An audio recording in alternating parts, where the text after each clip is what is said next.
कडक उन्हाळ्यात वीज वितरणाचा मनमानी कारभार, कुरप परिसरात शेतीचा वीज पुरवठा विस्कळीत, शेतकरी आक्रमक.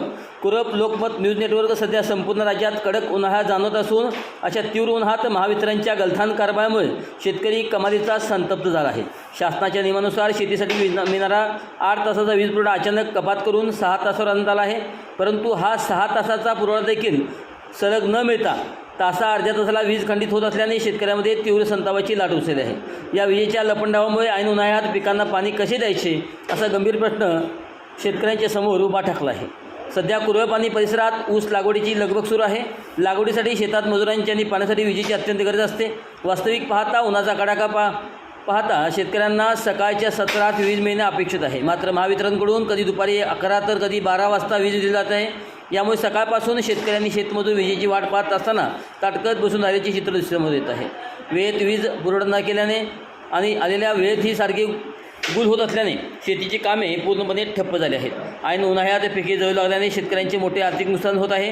त्यामुळे वीज वितरण कंपनीच्या वरिष्ठ अधिकाऱ्यांनी या प्रकरणात त्वरित लक्ष घालावे. विजेच्या वेळेत बदल करून ती सकाळच्या सत्रात द्यावी आणि वीज पुरवठा पूर्वत 8 तास करावा अशी आग्रही मागणी कुरप परिसरातील समस्त शेतकऱ्यांमधून होत असल्याची दिसून येते. शेतकऱ्यांची सध्या सर्व स्तरातून पिळवणूक सुरू आहे. मिळणाऱ्या 6 तासातही वारंवार वीज खंडित केली जाते. शेतात सकाळपासून ऊस बियाणे सरीवर अंथरून ठेवले आहेत.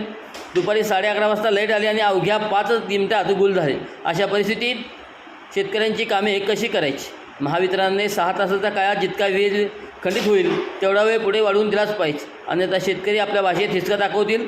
सध्या घराघरामध्ये स्मार्ट मीटर बसून वीज कर्मचाऱ्यांनी अधिकारी निवांत झाले आहेत. लाईट आली काय आणि गेली काय त्यांना शेतकऱ्यांच्या त्रासाची काहीच देणेघेणे उरलेली नाही. त्यामुळे जर कुरप परिसरात वीज पुरवठा सुरळीत झाला नाही तर सर्व शेतकरी एकत्र येऊन कुरप महावितरण कार्यालयात टाळे ठोकल्याशिवाय राहणार नाहीत. तसेच प्रगतिशील शेतकरी VT पाटील यांनी देखील प्रशासनाला इशारा दिला आहे.